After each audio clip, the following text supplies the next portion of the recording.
You're listening to Accounted For, the Canadian podcast that explores the intangibles of every career. I'm your host, Daniel Lee.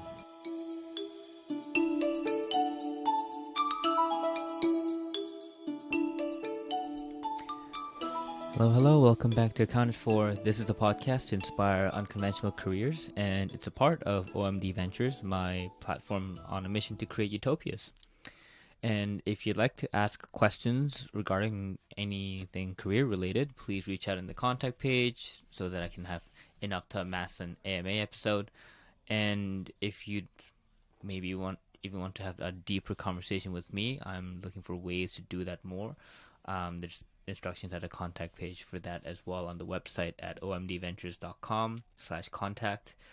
And without anything else, please help support the overall platform and the podcast by rating it if you're on iTunes, or if you have any other rating optionality with your podcast, listening engine.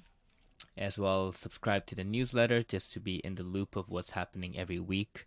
That's something exclusive that's only provided to people who subscribe to the newsletter. So check that out. And the newsletter also includes all the weekly updates on the essay, the podcast, and also my learnings that I also pump out every week as well. Okay, so today's conversation is with George Khalife. He is the head of marketing and business development at Owl.co and also the podcast host of Let's Grab a Coffee podcast. And he is also the co-founder of an app called Bookback. So having grown up in the Middle East, from Lebanon to Bahrain and also Saudi Arabia, the merchant blood and a passion for building relationships was really rooted in George's upbringing. And seeing the world through his father's career in finance really brought him to be a finance major in university. And this is something we definitely do share in the podcast for sure, because I also saw the world through my dad's eyes in finance as well. So we definitely do hit off on that aspect. But George definitely pursued it further in university, where he also started the Student Investment Club at the University of Ottawa. But instead of really pursuing the traditional investment banking careers or any more finance-oriented careers like his peers did coming from that major, he went into sales and marketing. Pursuing a career in the realm of business development, sales, and marketing was just not a conventional option really discussed in university. But from listening to colleagues and observing that what really gave him energy, George moved down this unconventional path where he saw an opportunity to merge his interest in finance as well as this newly growing interest that he seemed to have in technology, as he saw the big wave of tech IPOs in Toronto from working in the TMX group. We go through his various transitions from working at the TMX group, which is the holding company that owns the Toronto Stock Exchange, to his time actually going into an investment bank, just not in the typical modeling investment banking analyst role, and also eventually to a startup at Owl.co. And we talk about what someone might actually do in business development in these kinds of different kinds of settings as well. And yeah, this was a really fun conversation where I felt like I was talking to a kindred spirit, where someone was really who was also passionate in forming relationships and was passionate in just the art of conversation itself. And so I do really hope that my conversation with George adds value to your own career journey and gives you some insight into the world of business development as well.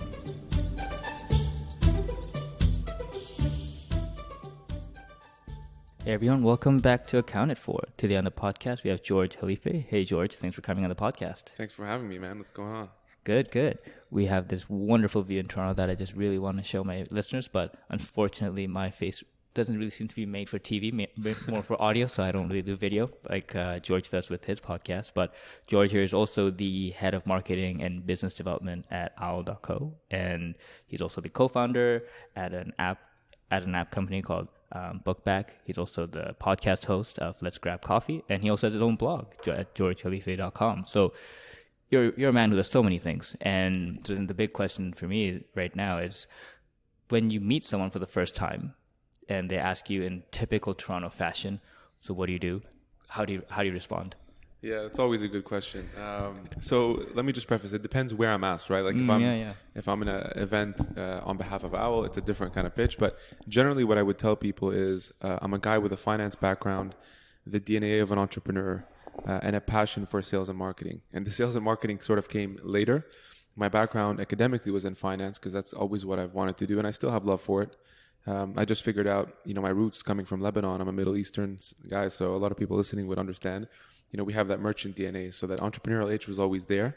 I just sort of tackled it later in life, and so that's why I say DNA of an entrepreneur, background in finance, but passion for sales and marketing, and that's what I do always, whether it's for Owl, my side businesses. That's kind of how I think of myself. Okay, nice. That's a solid, well rehearsed answer there. I've thought about it. Yeah, I can definitely tell that each word has been chosen very carefully. 100%. This is And so you said like your background is from Lebanon, Lebanese. But I think from when I did research on you, like you grew up in Bahrain, correct? Yeah. Or- So the story is interesting. Like I was born in Lebanon, but the situation there was kind of turbulent as it is now. For people listening, they would understand. There's like a huge revolution happening. But basically, I was born there. Went to Saudi for 10 years because my dad was working there. Then we immigrated to Ottawa, and so I did a bit of my schooling there. Went back to Lebanon for 2 years, and then 2 years after that in Bahrain at the same private school. So I graduated high school from Bahrain, and then I came back to Canada for university. So Oh wow. Okay, I love it. We got a little bit of a global globetrotter. I call it the immigrant roadshow. So it's like what we always do, man. All expats do this, and it's very common, but it's good. You do travel a lot. You meet new people. You know, Yeah. different cultures, religions, ideologies. Like it's good at a young age, and you only appreciate this later Mm-hmm. in life. So Oh no, it's cool. 100%. Yeah, like I think before we recorded, I was telling you like like Toronto's like my sixth city that I've lived in, and I definitely do think each city, each country you live in, it gives you completely different perspectives each time, and travel helps with that for sure. But like I haven't traveled to the Middle East yet, and so that's definitely on my list. That should be the next quarterly. We were just talking about that. Yeah. Your quarterly adventures. This is the next one. Yeah, maybe so. I'm wondering, like, maybe for like myself mainly, and maybe for some of my listeners who are not as well versed as well. Like, can you paint a picture for me of like your time in Bahrain, Saudi Arabia? Like, how would you describe it? Yeah, it's. I think what I might say may challenge some people, but I'm very neutral in ways that I've experienced. So I'll tell you, for example, like in Saudi, I mean, I understand that obviously it's a very restrictive environment. I might not agree with a lot of their ideologies and so on, but I'm just talking from an experience of living there for about 10 years. I was a kid though, so I was much smaller. People from the area would understand you actually live in compounds. So not like here where it's like a free roam, you live in condos and units and homes. In Saudi, if you're an expat, you live in gated communities, basically. Not that because it's unsafe or anything. It's just that people from outside countries tend to live in these gated communities where other similar or like-minded individuals live, right? So it was actually not that difficult. I mean, I was a kid, lived in a nice compound. There was a pool, a tennis court. A lot of my friends were Lebs or came from other countries, and it was cool. It wasn't that bad. Bahrain was actually one of my favorite places to live. Like, it was almost like your dream place to go to high school, to be honest with you. And it sounds weird, but the reason why I went to a really nice private school, right? It was on an island, literally. I lived right next to the high school, had a beach in front of the house. I played basketball all the time. It was a very difficult school.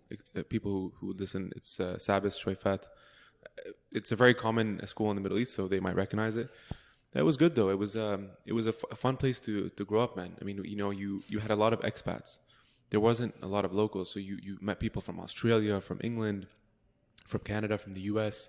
So it was like this weird melting pot, and it's a very tiny country, very tiny. And Bahrain in Arabic means two seas, right? It's a very tiny island next to Saudi, and it's actually where the Saudis would come to party because it's a bit more progressive in Bahrain. So it was pretty cool, man. I mean, I actually had a good time. Always good weather. Not many complaints there until the Arab Spring happened, and things just got really messy. My dad had to leave also. A lot of expats had to leave, unfortunately. A lot of companies downsized. So so that's the positive side. The negative side of living in those kinds of regions is that these turbulent times always surface, and they force you to move. And although the good thing is like you adapt and you're ready for change, but as you can imagine, it's challenging because you have to come back here and then figure shit out, and you have a family, and you're spending your savings just trying to get settled back into the community. So having done this so many times, it's like, it's a little bit like you get tired of it a little bit. Mm-hmm.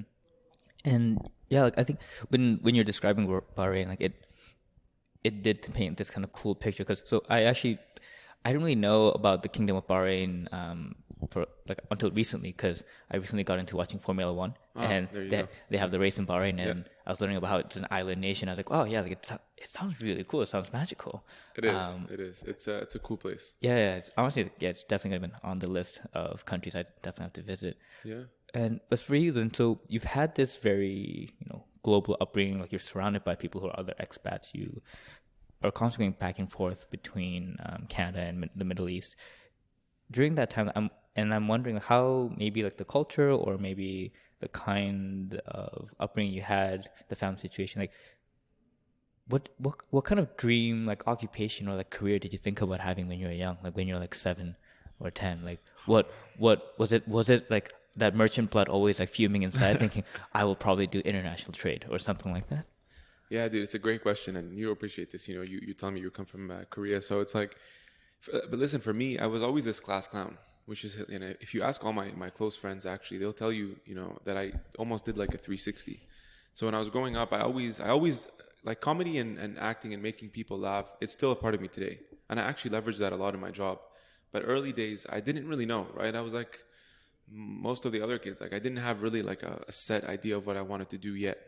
What I identified early in my life is I had this ability to really either bring people together or this ability to make friendships easily. I was like your typical social dude, 100% extrovert, a little slightly introverted when I need to recharge the batteries. But I loved, like my energy came from people, to be honest with you. That's when I felt like the most alive. And I think my parents realized this early too. The sales thing and the business aspect came later, I would say, but I grew up in a household of bankers. So my dad is a treasurer, and he's like your typical nerd finance guy, but he loved it. He still to this day, he teaches it in Lebanon, and so he's super passionate about finance, about account. Like he just loves it. It's funny to see because mostly you think accounting. You come from the accounting background, you might think it's like dull. Some people love it and some people hate it, right? My dad is the guy who really loves finance. So I grew up in a banking environment, and I obviously, when you look at his library, like you see all these finance books, and I was like, oh, like this is so cool. I'd see him get dressed in a suit, and like he'd take me to work, and I'm like, wow, man, like this is insane. I saw the Bloomberg terminal when I was like 15, and I was like, I don't know if it gets better than this, and like I can see him getting stressed and the adrenaline rushing. So I figured early, like that's what I wanted. I was trying to emulate a little bit, just because I loved that environment. I thought that was so cool. So in university, that's what I studied, and I loved it. And it taught me a lot, man. But I think growing up, aside from that, just to give you one idea, the other aspect is selling was always in my blood. I always loved to sell. And what's funny, I wrote a post about this on LinkedIn for people listening who might have this question, like, is what I'm doing now aligned with what I always wanted to do growing up? I found that even with me, like my passion actually followed me. I don't know if that has happened to you, and maybe you'll resonate with this, but when you're doing something, like when I was in the finance club, I'll give you an idea, right? I wanted to be an investment banker. I was putting on my suit. When we do pitches and the valuation, I was more passionate about the story, the marketing, the management team, how I'm going to pitch this to sort of get you to see what I'm seeing so that you invest your money.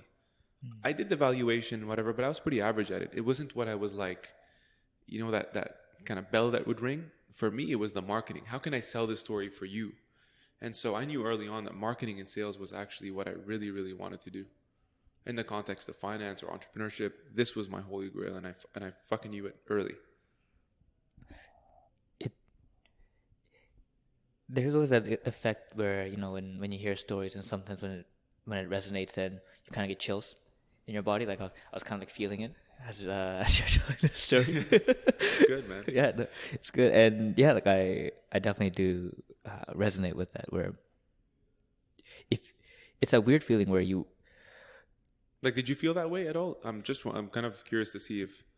Yeah, it's for me. It actually took time because I think I learned to block out my subconscious for such a long time that when I actually started listening to it, it brought back or made me realize certain feelings. And I think for me, like my personality, I like to be very somehow like analytical about my actions, and I like to have proof or facts behind my decisions. And so for me, when I actually started looking back on my journals that I constantly do and all the feedbacks that I collected, those were the facts. And those are facts proved by other people, my peers, that dictated that it's true. Like, I act a certain way, and I sometimes don't realize that this is something I love doing. It's like when people say, your strengths are not what you think you're good at, it's what everyone else thinks you're good at, but it's just so obvious to you that you don't see it. And I think when I started looking at all these journals and all these feedbacks, that I started seeing what everyone else was seeing. I'm like, oh, okay, so this is actually what I'm really good at. And that's definitely been, I think, pivotal in me going down this very weird path and doing these projects and sitting across from someone like you and actually sharing our stories together. Yeah, it's cool, man. This is what I mean by energy, right? Like, even hearing you talk about your story, I get energy from it. And it's like small bits of inspiration. I feel like that's kind of what keeps you moving in life, you know? And if you're surrounded by people like yourself and Rav and Mark and all the people that you've mentioned previously, or good friends of mine, you just learn from what they've done. And I think that's what's cool about what you're doing here. Yeah, no, I appreciate it. And so for you, like, yeah, like the influence of finance. Like my father's a finance person too, and so that's where my influence definitely came to. Where you grow up, you see suits, you see tall skyscrapers, and you think, damn, this is sick. This is what I want. My dad's always traveling. We're traveling together. This must be it. So I got to wear a suit. And then, but as you grow older and you learn about the world and you start digging into the first principles of, jobs, the industry, you start seeing and thinking things change. Like when you're in school, I think you start the student investment fund, like the Telfer Capital Fund. And so for someone that does that, like when you're in school, like I find that a lot of people end up wanting to be an investor without the investment route, because sometimes from the outside looking in, it's also seen as the prestigious thing to do. But for you, like, what was there like a particular like inflection point that triggered for you to like not pursue the investing route, but go straight into the sales and marketing route, where you joined the TMX group in like the rotational program? Like, what was it? Yeah, I think it was a collection of things, right? Like, so when I joined, it was used to be called TNV Capital Management. 3 of my friends put it together early days and kind of helped start it, right? I definitely had a love for finance. Don't get me wrong, and I still do, really. I love the valuation. I love the figuring out like the true price of a company and understanding the story behind it. Like, it's so cool, and it's respect. I figured though, what happened was, I think when I joined TMX, more importantly, and I was doing this rotation, one of my rotations was in business development. It was on the product management side, but I was doing the BD for it. And a lot of people would come to me and be like, dude, you've been here for 6 months and you already know like most of the company. What the hell are you doing? Like, this is not very common. And I remember when I first joined, one of the first things I did was it was a PDF, but I basically printed it. It's of the org chart of TMX, the entire org chart from the CEO down to the last, like all the way through. And I highlighted every single person I wanted to meet. It was pretty much the whole company, but like I knew priority wise who I'm going to start with and how I'm going to get to Lou, who's the CEO. And like, I wanted to meet everybody. That was my thinking immediately. And then I had a goal. I'm like, I'm going to do like at least 2 or 3 coffees every week with new people, not just within my division. I want to meet, and this is the easiest way to do it. And people are like, oh, well, they're always telling me like, how do you network? And I'm like, man, you work at TD, you have 80,000 people to meet globally, or not just in Toronto at least. So, and I think as that started happening, to your point, when you were saying you didn't listen to your subconscious, I didn't listen to my voice either, as much as I should have. So I knew it was innate in me the whole time. I just didn't. When people started coming to me and you're like, man, you're destined for like sales and marketing. You thought about that? And I'm like, kind of, but I don't know. Like, what am I supposed to do? What areas am I supposed to, like, even at TMX, what am I supposed to do with sales and marketing? Like, you'll see. It's going to come to you.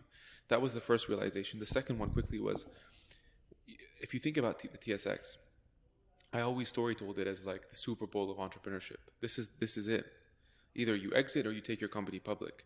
And for me, coming in when Shopify was going public, when all these blockchain and cannabis companies were going public, it was like, man, I don't know how to explain it to you, but it's like, if you see like Angelina Jolie on the street, I would fangirl if I saw like, the CEO of Shopify or Wealthsimple or like some of the biggest companies, and they're going public. Like, I would fangirl if I saw an entrepreneur who I loved, So for me, for some reason, I just got super inspired by these entrepreneurs, seeing that they were able to take a company that was an idea in their head, you know, taking it public, raising hundreds of millions of dollars. And just, it was such a cool thing to see early in my career. Not only see it, but meet them, understand how they were doing it, going out to all these events and conferences, and sitting in the front row and listening to panels.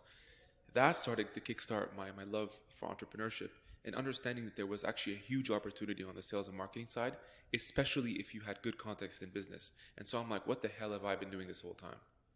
That was the real micro tipping point of my career. And how did that kind of happen? Like, can you take me a little maybe deeper into, like, you know, you were doing the rotation, you were in sales. Like, was it, you know, did you decide to kind of focus on like an industry group? Like, how does it work in TMX when you're like the sales side? Because, you know, like, my background as an investor, like my relationship with TMX has just been, you guys have all the companies on the public exchange and I'm going to be looking at it. Yeah. But as for someone who's actually in the sales side, like, what is it? Like, how does it work? What do you actually do? Yeah, it's a good question. So in my rotation, so I was part of the first cohort of this associate program. There was no like blueprint of how you were basically, and it was to our advantage, to be honest. I was lucky and disadvantaged in two ways. The lucky part was that because there wasn't a set plan, I was able to sort of create my own path. The challenging part was that because that was happening, you also had to evangelize the program in the company as it was happening. So you had to do a killer job every single rotation so that other business units were getting sold on this and accepting associates into their funnel, because they have to budget for you. I mean, you're getting paid, right? So what happened was, and I did 4 rotations in total, right? 4 completely different. And I did this on purpose. So for people listening, wanting to do programs, my advice is do 4 completely different ones. Every one was different. I started on product management, and then I did BD with the clearinghouse, CDS. My 3rd rotation was basically helping roll out Google, like the Google Office tool suite. We changed from Microsoft to Google, and I was in charge of change management. So really like selling the vision of why we're moving to the whole company, like literally flying to the US, to Texas, to basically all our offices in Canada, and selling why we should go to, and I had no IT background, no change management background. But then again, this is where the ball is rolling. I know in myself, like, this is what I love to do. I'm storytelling the vision. I'm talking about marketing Google within the company.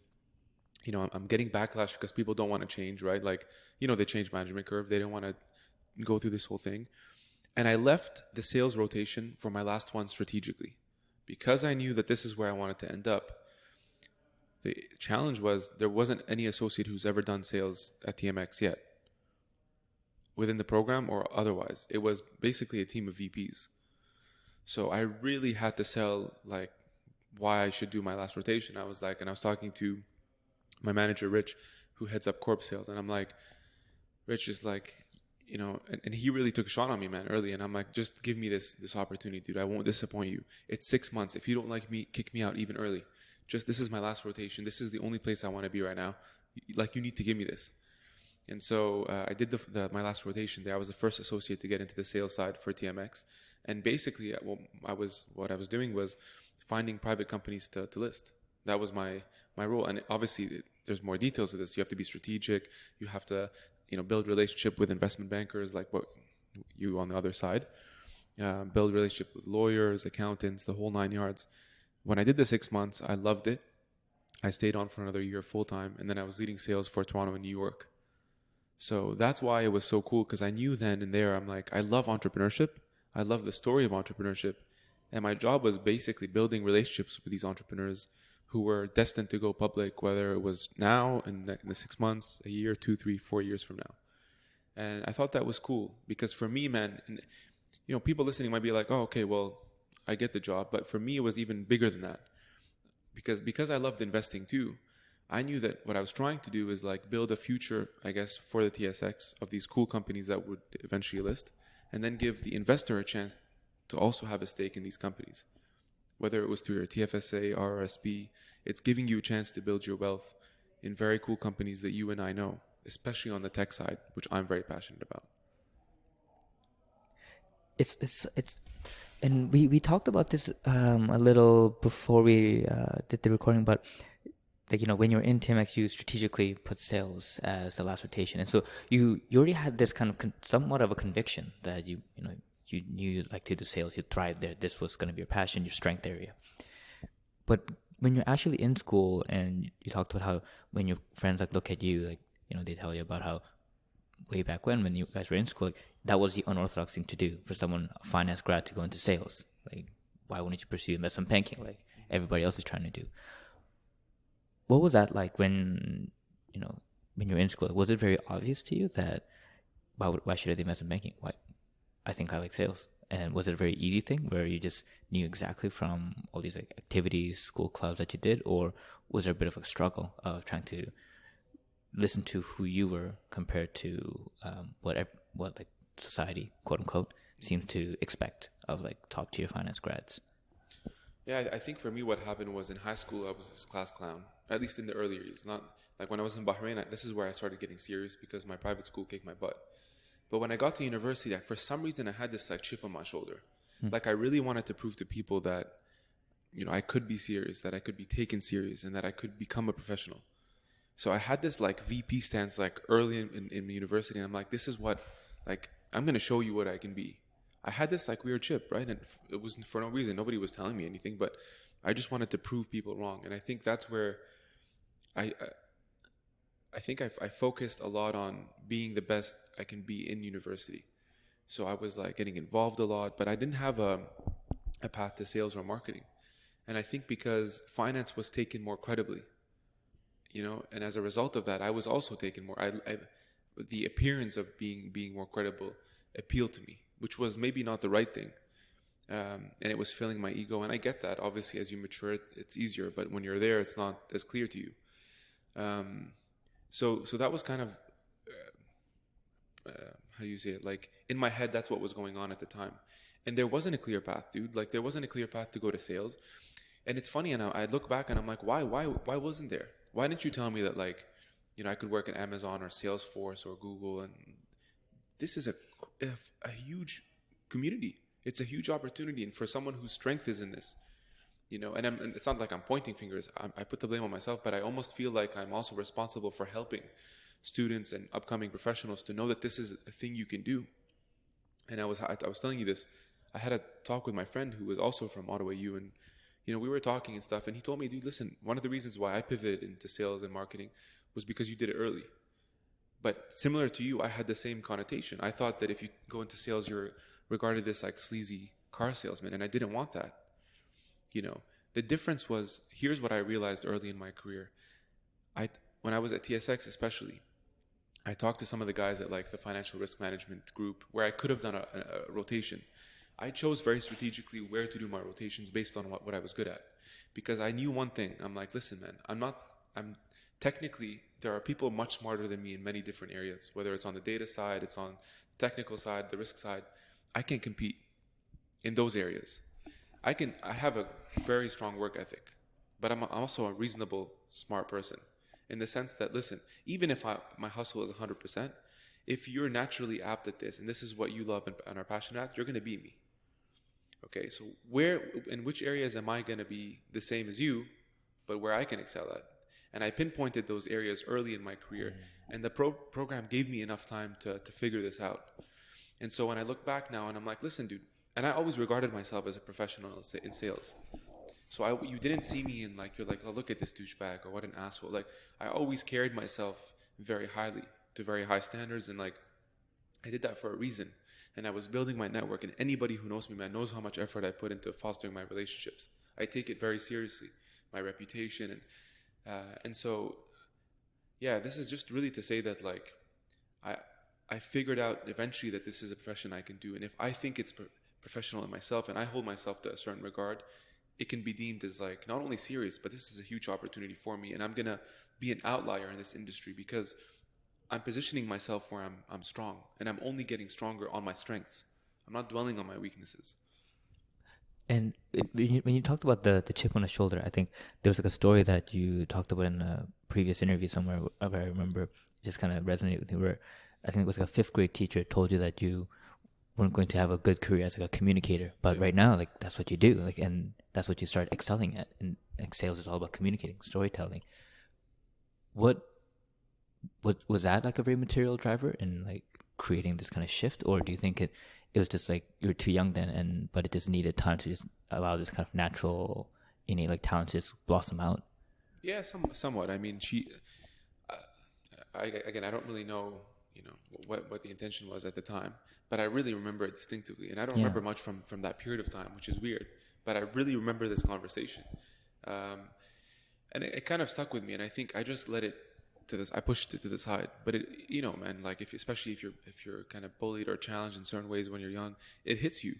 And I feel like not enough kids are given this kind of inspiration. Luckily, I had my parents. Right, my mom is like, the biggest advocate, and not like gullibly, right? Like I don't want people listening to say like, oh, if I screw up, my mom's like, good job, not like this. But she was always my supporter, even when I doubted myself the most. Um, and so I was very fortunate to have my mom, my dad, my sister to always push me. Eventually, and I think as they started seeing me, taking myself seriously and really pushing on my career, they were always my drivers. So when you have someone like this telling you early on, and you hear it all the time, right? You hear successful people being told when they were young that they're dyslexic and they're never going to go anywhere. It didn't really faze me. But eventually, because people saw me as this class clown and like, just making people laugh, I'm like, I'm going to show you. Like there's more depth to me. I'm going to show you who I really am, and just give me some time and I'll tell you what's going to happen. And I just put my head down and I executed. I worked my ass off, dude. Really. And I think that's the part that a lot of people don't know. Everybody sees the product, right? And I know this is talked about a lot, like the process and whatever, but I think people really misunderstand what that really means. Like for me, hustle is at a different level. And it's not just always working hard in the sense that like I'm in the office till 1 a.m. just to show people I'm there and not doing shit. Like I will out hustle in any way I possibly can if I really wanted to. And if I'm doing something I'm passionate about, it's just going to happen. And that's what happened with communication. Through experience, through trying different things, I just got better at it. And I knew that this is what I was meant for. I just knew it. And to kind of shed light on that, the kind of hustle that fits your definition, what's an example you can give, like something where you just completely just blew out the competition? Yeah, I'll give you an example. So we were at a conference called Finovate in New York, and we were basically pitching to win. So I'll give just some context. It's a very big fintech conference. A lot of startups go, about 80 are chosen to go there to pitch in front of different enterprise banks, companies from around the world. Okay, so you get 6 minutes, you demo, you actually show a real demo of your product, and then you have like a booth and you sit there for like a day and people ask you questions, and then eventually they pick a winner. The crowd picks a winner. It's not judges or anything. And they pick 8. They call it best of show, I believe, or 9. Okay, so there's about 80 companies. As soon as we got there, and this is you're part of OWL doing this, yeah. But because it's a recent example, I'll give you. Mm-hmm. But so it was me, Sean, the CEO, and Vahid, the COO, and we were working we were in New York, dude. We were staying in Jersey because hotels were crazy for that week particularly, and we're working late night on this pitch and figuring it out. And Sean and Vahid are gonna present, so they're also like trying to get the demo right and make sure everything's good. And when you're showing a real demo, it's a bit stressful. When we were at the conference, once they presented, we did 2 things that were like very different than what other people did. The first thing is we figured out that we wanted to have branded T-shirts, okay, to set us apart, because when you're on stage, the camera's on you, you're magnified a little bit. But from what we saw from other presenters, there wasn't like a marketing edge, like something to really stick and remember from that particular person. And we have a really cool colors. We have a nice logo. The name is cool. Basically, what we wanted to do was print T-shirts, a white T-shirt with caption on the front that says, "Who TF are your customers?" That's our tagline is helping customers know their customers. Helping financial institutions know their customers better. We wanted to make it funny, so we basically wanted to say, "Who the fuck are your customers?" This is at a fintech conference. Now, you would think printing T-shirts is easy in New York. It was the most difficult thing I could probably do, dude. I couldn't find anybody to do it in real time because I needed it today. And I needed like 4 of these now, printed with our color, our logo on the back, etc. Nobody would do it. I literally went to like 12 shops. None of them did it. I seriously was going to give up, just go back to the conference. And I'm like, George, listen, there's one on the way, one more. I go to this one person. She's like, listen, I don't think we can, it's a bit tough. Dude, I was literally about to fake a cry. I'm like, listen, you don't understand. Like, we're coming from Vancouver, Toronto. This is a super important conference for us. I'm literally not leaving until you give me these t-shirts. I'm like, I just need 3. Print who TF are your customers, put the owl on the back, and then we're friends. I'll leave you alone. But we're getting these t-shirts. I can't. I visited like 20 shops. I can't do this anymore. I'm in fucking New York. I'm not in Madagascar asking for printing t-shirts. Anyways, we finally got it done, dude. We came back. They presented. People loved the shirts. And this was actually Sean and Vahid's idea as well, so not taking credit on this alone. The final thing is, when people presented, they went back to their booth, people just stood there, literally. Or they left their booth, not doing anything. We were hustling. It was like a triangulation. So Vahid at some point was like doing some work as well, but he was on the booth with me. I was trying to talk to a lot of people and creating that inbound. As soon as I would talk to them, get their, credit card, their business card, sorry, get their business card and like ask them to vote. So I'm like, listen, like, I know you just saw us. If you haven't already, we presented 11 a.m. So if you can, right after this conversation, would love if you can vote. What I also did was take pictures of Vahid and Sean present, put that on a running slideshow on our TV at our booth. So people who missed our presentation would know that, we presented. And so it was just that constant hustle. And we were like I'm like, we need to win. There's no other way, man. And Sean and Vahid felt the same way. And we got called out of the 80. So, and I just realized then and there, like, this is the small things that sometimes you don't want to do, but this is the scrappiness that's going to set you apart from other people. And I saw it. I saw other, competing companies who could have great products, maybe even better than ours in different verticals or whatever they're selling to, but just maybe didn't put in that extra effort. Yeah, and as you were telling me this amazing story, I was actually picturing you just running between, like, catching an Uber, maybe catching a cab, running between streets of the grids of New York, and maybe I don't know if it's like during the summer where like it's blazing, scorching hot. So hot, dude. Oh yeah, I'm just like imagining, like, oh god, that must have been awful. It was awful. And for people who don't know, like, this is, again, you think it's glamorous, like we're in New York, but it was 30 degrees, man. I don't know why that week it was so fucking hot. And I'm wearing a blazer. I'm sweating. I had to change like 4 shirts in a day, and you know how it is, like, finding a building in New York is near impossible. So, but this is the length you're going to go to. And I literally got it done. And people sitting back are like, well, when you think of like head of marketing and BD, but at this stage, we're 20 people. This is the stuff you're going to have to do to grow the team and the business. You have to roll the sleeves. Even Sean, our CEO, was helping doing this at the time, So he was talking to people. He was getting them to vote. He was pushing for it just as much as I was and just as much as Vahid was. So you see this kind of hustle, man. And this is what it's all about. This is entrepreneurship. It's not being on a jet. Like, this is maybe the positive consequence of it. But if you're not going to do this early, you're not going to get to where you want to be. And to actually get to this point, like, you were at TMX, you were the first associate in sales, you're flying high, you're doing all this like cool shit, like getting companies listed, making dreams come true. And then you transition to Sanford Advisors, where it's a mid-level tech M&A investment bank, where you're kind of now on the other side now of, your TMX clients. And then you went to Owl, a startup. Can you walk me through like the transition? Like, was it? It just looks so nicely premeditated, like where it's like you're at the big shops, then you go to the other side, get that kind of experience, and then now you're going to like the startup to actually go into the TMX as a client, right? Like, yeah. But life just never really is that linear. So I'm just curious, like, can you walk me through what was it like in like each decision point, like when you made the transition? Yeah, it's it's a good question, man. I think very long and hard about my story always. I almost think of it as like a book. And it's cheesy to say, but this is actually how I think about my life. I think about it like in chapters. Mm-hmm. Does it add up? Does it make sense? Am I happy with it? These are the 3 things I always ask. Does it make sense? Okay, well, I was at TMX for 3 years. They really kickstarted my fire for the love of entrepreneurship. But after being there for 3 years, I realized that I needed a bit more perspective on things. For me to grow, I might, the relationship is super strong, right? And it's always going to be open, and who knows what happens eventually. But my thinking then was, I would I felt like fulfilled. You know what I mean? Like, you get to this point, I felt fulfilled.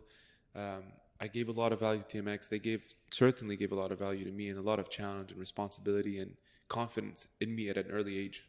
That was huge. They vetted me almost. They're like, listen, like, we believe in you. So it was great from that perspective. I just figured like it was time for me to to do a shift, to work in a different context, to see different things that I was curious about, much like what you were telling me. And I figured, and at the time I was actually proactively approached by the CEO of Sanford Ed, who's a good friend of mine. And he was basically like, hey, listen, I have a great BD role. We're trying to grow our Toronto office. They have a great presence in Ottawa and growing in Canada. And they were dealing with tech firms, except this time it was on the M&A side. In my mind, I'm like, listen, I saw companies go public. I would love to see what it's like on the M&A side when they exit, because those are the two possibilities. Or you just continue growing and you stay private. I'm like, what better way is that? Here's the other cliffhanger. I don't have a CFA. I didn't have one then. I don't have one now. And it was kind of ironic when people told me that I would never get into IB without a CFA. Well, what's up? It was a bit of that. I didn't do it because of that. But I was always interested. I just figured, like, I don't know if I could get into IB if I didn't have a CFA. I also didn't want to get into IB and be on the sort of back office side, do the modeling and all the pitch decks. It didn't interest me as much. I wanted to be out there talking to companies and, telling them about the M&A process and why they should hire us as a firm and so, et cetera. This connects to everything we talked about previously. What happens when you position yourself on your strengths and you continuously improve, eventually you create your own path, meaning that I can go into IB and be in BD, still be in an investment banking environment, doing what I love, but doing what I'm good at, more importantly, and not being stuck in a role that I don't enjoy. And that was the cool part about being at Sanford. And I think, being there for a year and about maybe 2-3 months, Sean, who's the CEO of Al, reached out and he's like, dude, listen, great marketing BD role. We're growing. TSX is actually a client of ours now. We're growing a lot. We closed the seed round of 2.6 million. I have this great marketing and BD role that I think you'd fit very well in. What do you think? And this goes to show again, and I think I wanted to make this point especially. A lot of people don't understand why I'm active on social. Okay, and I think this paints a very credible picture, especially from my dad, from my parents to understand it. They understood it much more now. The more you're on people's radar, the more you're of value to people, and the bigger your network is. This is how your career evolves. Instead of you applying, digitally or handing your resumes around and doing this, you get proactively approached for roles that people know that you would do very well in, because now you're an asset. Your currency is definitely visible. Mark Cuban says this, and I think a few others, is like, if you're good at something but people don't know about it, how are you ever going to get noticed? And you have channels now that make it so easy. So I think, as I've learned from Sanford and from Al, what happened was when I get proactively approached, it's because I'm always on people's radar. And if I'm always on your radar, Daniel, and you need like a podcast co-host, okay, I'm always on your radar. You see my podcast, it aligns very well. You think of that role. Are you going to put a job posting on Medium or like Indeed? No. Who are you going to go to? Your network. Okay, so you say, who has a podcast? Who do you think is going to pop up? Right? But this is what people don't think about. LinkedIn isn't just about, copy pasting articles that you see on fucking HBR or like Bloomberg. Put out your own thought leadership, and eventually these kind of opportunities are going to come. I'm nothing special from that perspective. I'm just understanding how to play the game right. No, there's so much there that I'm going to dig into, and I'll just kind of start, I guess, backwards. You do have a huge network on LinkedIn. I think when I first saw your profile, you have like 13,000 connections or something. And, people can say what they want. It could be like a vanity metric, whatever. But each connection that you have, it can still be a relationship. I don't know. And I'm just curious, like, how did you go about building those connections? Like, was it a methodical thing where you, set out that I'm going to meet someone new every day, someone new every day, and try to build a relationship that way? Or did it just kind of organically just steamroll into something?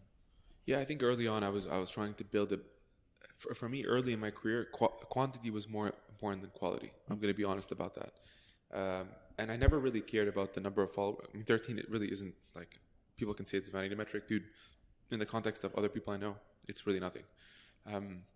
It's nothing in the sense of the number itself. To me, 10,000 of those 13,000 could be people I'm really good friends with or connected to. That's what I'm really concerned about. Now, let me just backtrack. When I was early in my career, as I told you before, I was going to these events and trying to connect to a lot of people because my early mentor really instilled this in me early in my career, who was Jean de Gagné, and I always preface him, but he was also an executive at TSX, and he was a former alum from Ottawa U. So he would always tell me, George, listen, build a network.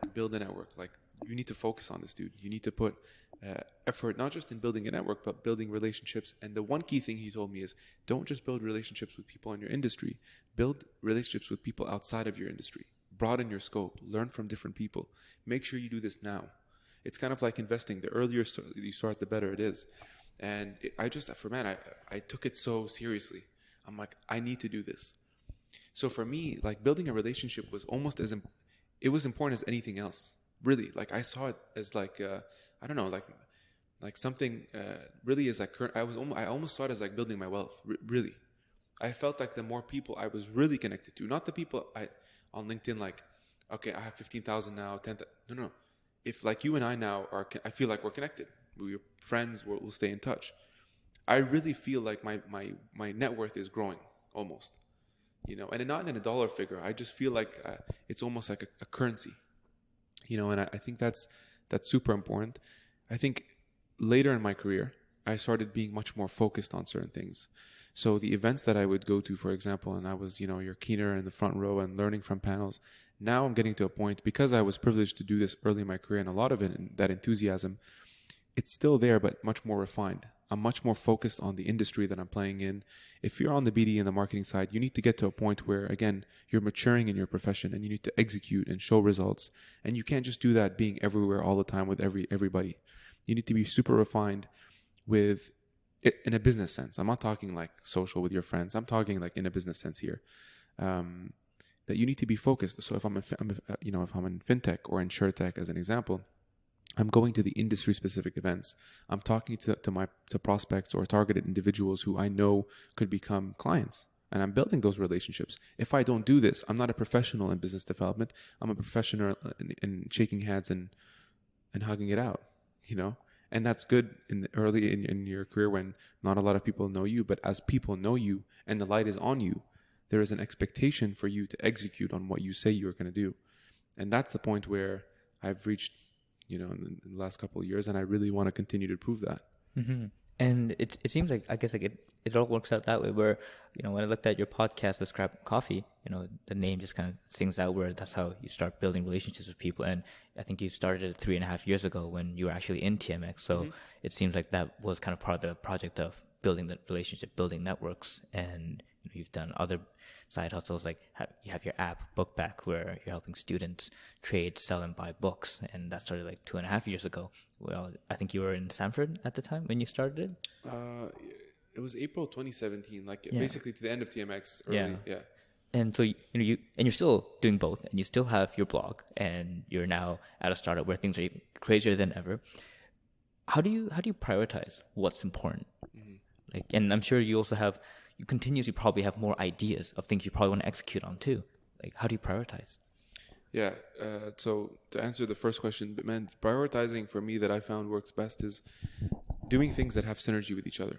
And I say this all the time. And what I mean by that is, if you think of my podcast as an example, well, it's easy for me to do because, and not that it's not challenging, but it's easy to fit in what I do because of the network that I've built, of my ability to do well on a microphone or in front of a video, of my ability to communicate naturally. Like, this is not scripted, as you would know. So it's not like I've memorized every answer that you're going to ask me. I didn't even know what we're going to talk about today until I just asked you right now. And so it's a bit easier for me because it's natural and I've done it for so long now and I continuously do it. So the podcast is one example. My blog, I love to write. So when I find time, like if I'm in a coffee place and I feel a bit inspired and there's a topic I want to talk about, I write it. Simple. Bookback. I was very involved in university. A big chunk of my network are students. I love books. And I wanted to develop an app so I can go through the process of developing an app and learn from it. Mm-hmm. So I took that more as a passion project as well, which ended up doing pretty good. And we've kind of amassed users in like 80 cities, which is interesting, right? So was it challenging? Fuck yeah, it was challenging. I was doing this on Friday nights, and kudos to my co-founders, Lili and Hikmat Tajatouni, who built the product, the technology behind it. But everything I've done had synergy. There's a reason behind everything I did. There was synergy in the sense that I can pull in resources and things that I was good at, or maybe my network, my expertise or people I know who can cover the gaps that I had to execute on what I wanted to do. So it was actually easy in the full scheme of things. In terms of, you were asking like, how do you stick with it? I think it's more on consistency, because I'm also the type that I get excited very quickly. So I get all these ideas and I get excited and I want to do everything. I also got to a point where I really had to manage that, because I had to be careful. One day I wanted to do this, I wanted to be this. And I'm like, George, listen, I basically looked at myself and I'm like, you don't have a lot of values. I talked about having values and I thought I did. But when I really, really reflected, I'm like, the reason why this is coming to you and you're having difficulty being consistent in what you're doing is because you don't have values. Like really, really set values. How many people right now, if I go on Dundas, you and we ask 10 people, what are your values? In life, in business, in your profession, what are your values? What do you prioritize? What do you care about? The things that you want to do. Why? What's the purpose behind it? What are you trying to get to? Okay, you're building, but what's in the next 2-3 years? And if I don't have answers to these things, then I'm not going to do it. And so why values is important is because if this idea comes to my mind is going back to those values and saying, does it align with what I wrote down? Because this is what I care about now. It might change, but if it doesn't align, I'm scrapping it and I'm sticking on the stuff that I care about. And in light of that, then now you have this kind of, North Star. Like people call it so many different things. Like Simon Sinek has find your why, like your purpose, so many different ways. And I definitely agree with like that. It is this kind of anchor that can also help guide you. It's like a lighthouse in some aspects as well, where it does help you prioritize. And when I read like your articles as well as like your other interviews, like a constant theme that comes out is like this: the advice you get from other people, the learnings you have, is to just start actually starting on things. And something that I've actually had sometimes difficulty with is, although it seems like such a simple thing to do, to just start, sometimes I find like the simplest things are sometimes hardest to execute on. And I'm wondering for you, like, were there times where just starting was actually difficult? Why do you feel it's difficult? Yeah, I think that's honestly that it changes sometimes, but I would say in the recency's effect, it's rather more. A lot of times it's fear. Like there's fear of things not working out. There's fear of, is this the right thing? And is this the right place to invest your time? Even if it does seem it might align with my why, my motivation, there's still all this uncertainty. And there is that sense of panic and anxiety at times. And I found that for me, though, I'm the kind of person that also likes to get as much information as I can, sometimes a little too much. And with that certainty, I'll execute. But yeah, that's something I'm curious to hear from your perspective as well, in terms of how you just start. Like there are times when I'll just, snap a finger, start a whole new project instantly. But sometimes some projects, I ruminate over it for about like a year, and then I'll execute on it. And so far, the ones I've actually thought about over about a year's time are the ones that I've been able to consistently push through for a much longer period. Yeah, that's fair, man. And I wanted to ask, just to kind of figure out a bit more context from you, but like fear of why you're going to do something is always going to be there. I certainly have it. I still do in certain respects, but I've been able to manage it much better. And I've become much better at not caring about what everybody thinks. I used to be a people pleaser, and it was tough because it was linked to my profession. When you're client first and customer centric and all these things, this is what you become. But the downfall of that, if you don't manage it, is you care a lot about what people think about you, and your reputation as a result is important. The things I personally do to manage that. So one of the things, for example, if I'm trying to start something, is I sort of drum up this enthusiasm, this energy. I try to refine it by obviously being level-headed and thinking about it a bit in a sort of planned way, as you pointed out. Sometimes it could take a year, by the way. Like planning Bookback took a couple months before we actually set out. When I was building Bookback, I also didn't market it as much until the time where it was getting close to launching. And I wanted to document a bit about the process. But I didn't blast it out and I'm an entrepreneur, I'm a CEO right now. None of that bullshit. And people knew that, frankly, and you can see my stories. I'm not bullshitting here. The podcast, as another example, I wanted to do it. I literally started it. I was laying down on my bed actually, and I just Googled how to start one. And at the time, I'm like, okay, I think I'll create a WordPress site. Never done one in my life. It looked like shit, but just created a site, and I'm like, all right, I'm gonna call it Let's Grab Coffee because those are all my emails. And I think I know a couple of people who would kind of do this with me in the beginning, who would give me a chance to launch the first or two episodes, and we'll see what happens. What's going to happen? Now, that's this easy way. The real truth to this is also that I was very insecure in the beginning. I was a little bit scared. And guess what? I was an associate at the TSX. Nobody launches a podcast when you're working in capital markets, at least not in 2015, as far as I saw, you know. And my fear was, what are people going to think? What is my manager going to think about this? Are they going to like it? Are they going to ask me not to do it? I don't know. And then I was like, fuck all that. Why? I'm not doing anything bad. Putting out value to the community. I'm sharing someone's story. I'm not swearing. I'm not like, you know, doing anything bad. Not swearing, but like not, you know what I mean? Like I'm not cussing anybody out or doing anything inappropriate in that sense. I'm just having a frank conversation. What was funny is, and here's what my advice to people in two ways is: one, as you start and as you actually execute, I guarantee you, I will sign any stamp you want me to right now, that if you execute and you really see it through, really see it through, and you actually show passion in this, eventually this thing that you do is going to creep up into everything else you do. So for Sanford, for example, we were working on a podcast that they just recently launched after I had left, but they launched it with Owl. They're actually, one of the reasons they wanted me to join as well, like a very minor area, was on the marketing side, we can launch a podcast together, and it would be around fintech and all this cool stuff. So what's funny is like these minor side hustles that were really passion projects ended up actually creeping into my line of work and stuff I get paid for, which is hilarious. You know, I never thought I would, but and I never did it for that reason, to be honest with you. I just became good at it, and it's something I do and I like, and it's a good space right now to have. So it becomes like an asset almost. You know what I mean? Like, who the hell would ever think that podcasting would be on your resume? You know, and here we are. So I think that's one. The other thing is, listen, man, like, as crazy as it sounds, sometimes I just remind myself, like, I'm going to die. Who really cares? You know, what, you're going to make fun of me because I did a podcast? You can laugh, dude. I don't give a fuck. Like, you know, I'm a growing adult. You think because you're laughing at my podcast, go ahead. Dude. Like, I don't really have the time to think about that stuff anymore. I really don't. It used to concern me a lot. Like, what are you going to say? And how does this look? I just really don't care. I don't care because, to be honest with you, I also don't think that you care about me as much. You know, frankly, you're going to talk for a day, and then you're going to forget because you have to worry about your dinner. So who really cares? And just give me some time, and I'll show you that I'm serious about this. And eventually, you're going to ask to come on my podcast. So it's a win-win. No, I love that. I totally agree. It's like, it's the very stoic, like, you know, Marcus Aurelius way of looking at it. And yeah, it's something I have to remind myself to constantly do. And yeah, I think it's like you said, it's a constant journey of battling it out and winning inch by inch.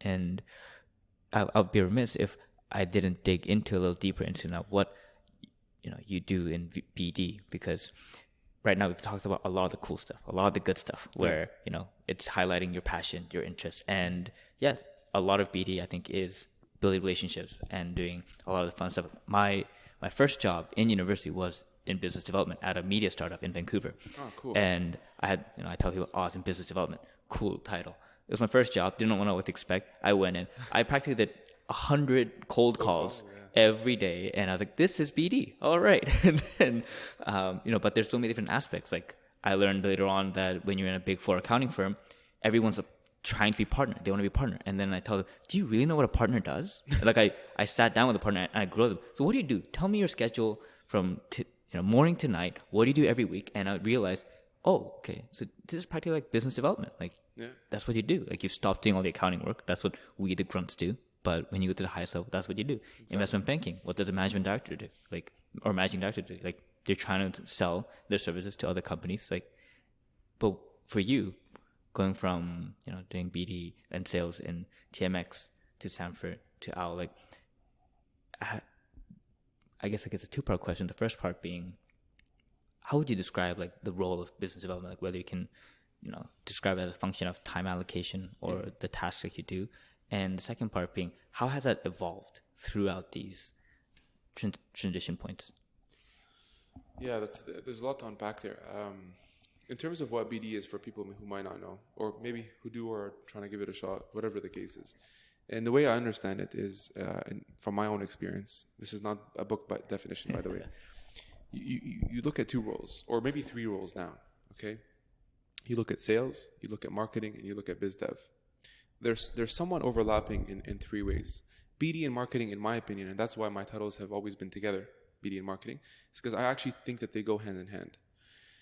Sales is more about, in the context of even the way we look at it at Owl, is more about closing the deal. So my colleague, who's more so head of growth at Owl, really focuses on the big priority prospects that we have an MNDA signed, we've sent a proposal, things are coming to a close, and he comes more from the sort of compliance, like that industry vertical that's really relevant to the client. So his sort of objective is to try to close those priority clients and also help on the BD side build the funnel. On the biz dev side, what you really want to focus on is inbound. Okay, so how are you generating leads?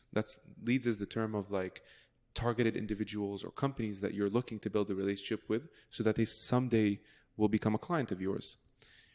When you do that, what a funnel is really talking about is the pipeline. So as a business development person or even as a salesperson, your pipeline is everything. When you look at a pipeline, you segment it in different ways. So Daniel, I just met you. Okay, you have a company that could become a client of ours. You would be a targeted individual. We just had a relationship. We had a conversation now. It's been an hour. Now it's engaged. It's an engaged relationship. Down the road, you say, listen, like I actually think we can work together. I'm not sure when. That's a warm lead. 6 months later, George, I'm ready to go. You're a hot lead. The reason why you want to look at these different categories is because in every single funnel, in every single category, your approach to business development, marketing, and sales is very different. When you're a targeted individual, in the case, I might put you on a newsletter just so that you're on my radar. See how marketing now is involved in business development. I'm trying to close you. I'm trying to develop the business, but I'm using marketing as leverage to build my relationship with you, to get you to the next funnel. When we're engaged now and we have a conversation, my job on the business development side is figure out how, okay, so you're engaged, we had a conversation. What do I have to do to get to the warm lead? And it's not about pushing anything. I'm genuine about building the relationship. And listen, if there's no pain point, the best BD people, the best salespeople are extremely ridiculously honest with themselves. And I'm becoming better at this. No bullshit. Like, listen, if you don't have a pain point or an urgency right now for what I'm trying to provide, and if I can't be of value, it's not the right time, dude. No worries. Like, you're in my network, I'm in yours. Maybe I can help. We'll see. Even in that case, I'm trying to give you value outside of my direct company. Because who knows, dude? You're always an advocate. I always see every single person I talk to as an advocate of my company. Always. Even if you'll never be a customer of my direct company, you're an advocate. Why? If I treat you really well, genuinely, and because I just care about my network, eventually, what's going to happen? You meet another company who could be a perfect client of ours. And they say, hey, listen, Daniel, we're looking for this solution. Who are you going to recommend? The person who's an asshole or the person who's been of value this whole time? So there's a lot of strategic thinking behind BD that I think a lot of people don't realize. Mm-hmm. And this is the hustle. Like you have to think about this. It's almost like a puzzle. And you're trying to figure out how to put the pieces together. And then marketing, especially at a startup, it's not just about, opening an Instagram account and looking cute, and posting selfies or going to conferences. It's being strategic. We're going to Finovate. What's our strategy behind it? How many leads are we going to talk to? How many meetings have we set up? From those meetings, how many of them have we booked a demo so we can show people our solution?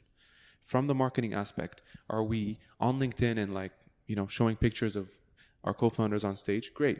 Who's it targeting? And then even the t-shirts, that was a marketing strategy to help our team basically win at Finovate. You see, so you have to be very strategic, but marketing is basically, in my opinion, it's storytelling the business. So it's not basically selling. It's not selling the product or service. It's more so storytelling the value, right? It's storytelling how you could be of value to the pain point that someone has, right? And I think that when you have alignment, that means that from the marketing aspect, you got people to understand that, and so you're kind of creating enthusiasm around what you have, not so much pushing people to buy just for no reason. So that's BD, that's marketing in a nutshell. And then sales is more obviously also metric driven, but much more hardened on sales. The objective is sales, whereas business development, you're trying to think about that funnel, think about how to even get people to the targeted section. How do you, from your network, how can you segment it, refine it, and then build the funnel, build the pipeline, think about 2 to 3 years from now, because those relationships you meet today might be relevant 2 years from now. So BD is a bit of a long game as well. And then marketing just helps, helps get the story out, build the brand as you're doing all this, and really communicating your value to the community. Mm-hmm. And how have you found that changing or evolving throughout your career so far?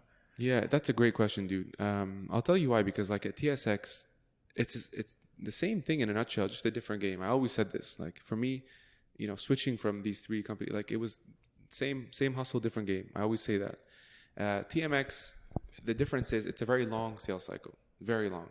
So was with Sanford as well. You're looking at 6 to 8 months on average, meaning that if you're a company and I work at the TSX, we build a relationship. I can't force you to go public. That's actually not a good thing. I'm supposed to be almost like an advisor to you. I'm supposed to help you go through it. You might not be ready today. And in most cases, companies that we build a relationship with, they're not. They're ready a year from now, 2 years, 3 years, whatever the case is. My job, why I'm of use to you, is to build that value, to educate you through the process of going public, maybe connect you to the right bankers, the right relationships, figure out what we have to do today to get you ready for a year from now, because there's a lot of work to do. And I'm going to help you through it. That's my real value.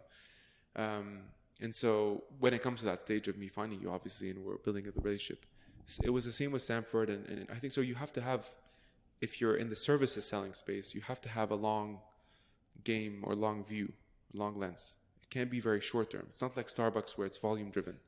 Like I'm selling you espressos and my sales is how many coffees I sold you today. That's a short term sales cycle. Different business. Retail is a different business. With Owl, it's much the same. We're selling to banks and insurers. They also go slow. Guess why? We're a startup. They have to make sure that we're vetted.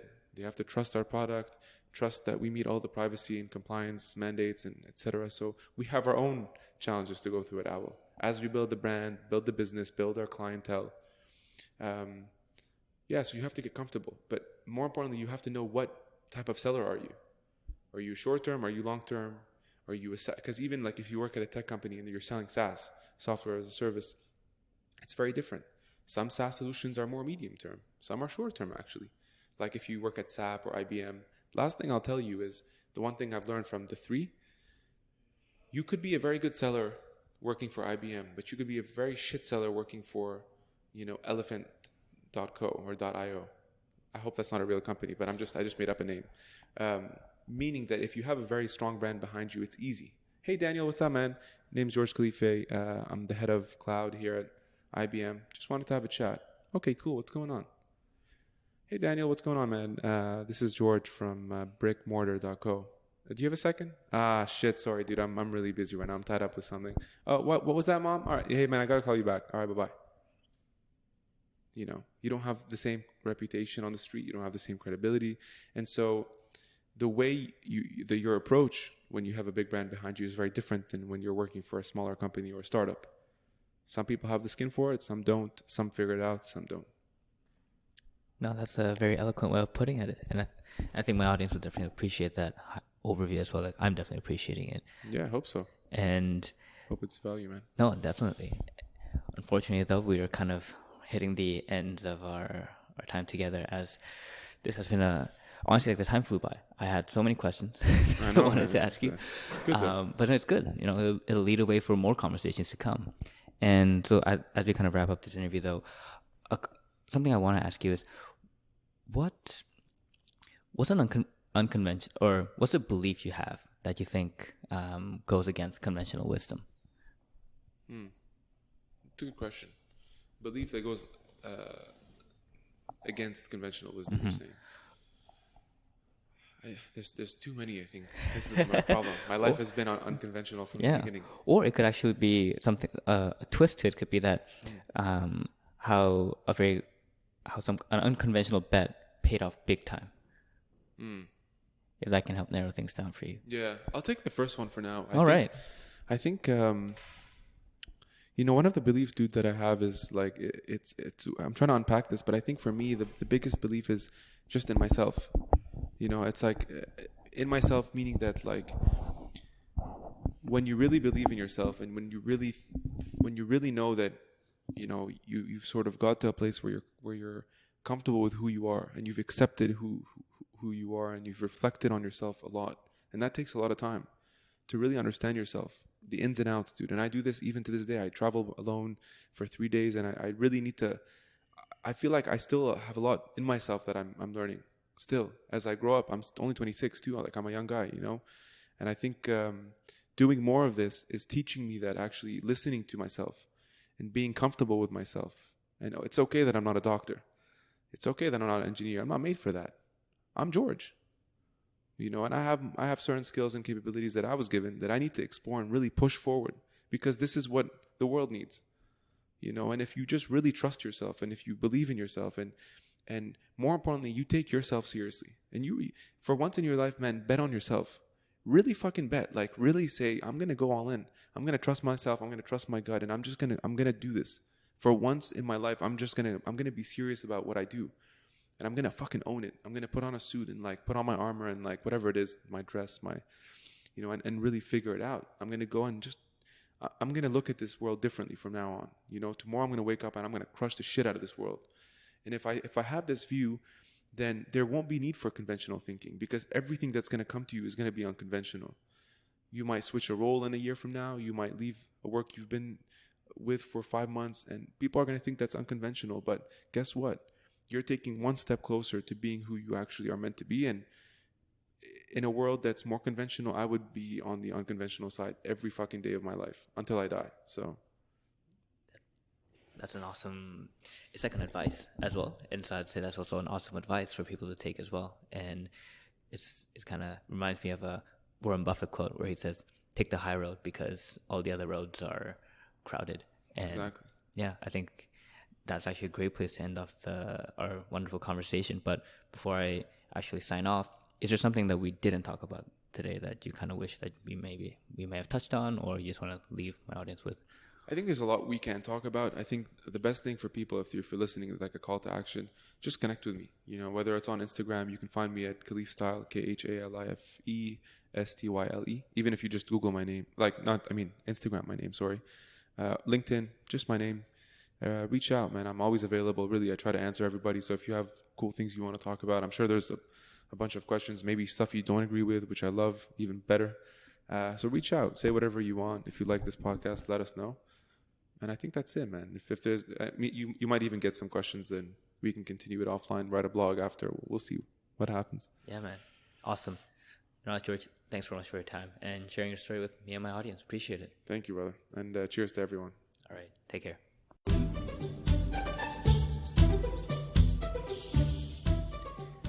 All right. Thank you for listening to the podcast. I hope the story was inspiring to you. Hopefully it also helped you expand your perspectives. Hopefully it also made you question the default path that you might have been going on, or the default beliefs you might have had. And maybe now it'll make you even think about doing something about it, doing something different, maybe challenging yourself, being courageous. Who knows? But regardless, I'm really happy that you took some time out of your day to listen to this fantastic story with my guest.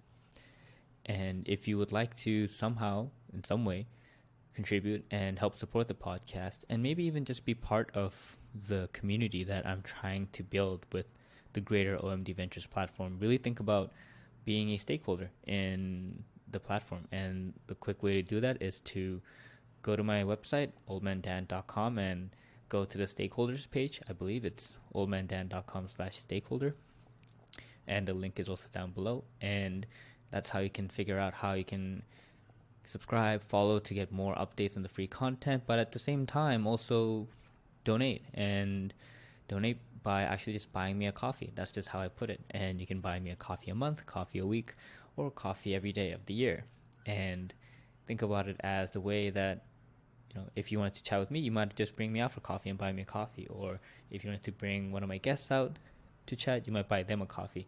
So just think of it as I'm the service that's doing that for you, so you can just pay me in coffees. Don't worry, everything will still be free. It would just really help if you would like to show your support this way, so that I can use the coffee money to buy myself actual coffees, and also to buy my guests actual coffees, and use the leftover money to actually grow the platform, as well as even keep it operationally alive as well, because it all this isn't really free, and it does take a lot of time to build it as well as operate it, and hopefully grow it further. So your support would be amazing if you would like to contribute. And so yeah, just check out the website, go to the stakeholders page, and read the different kind of benefits you might even get as a stakeholder. All right, thank you.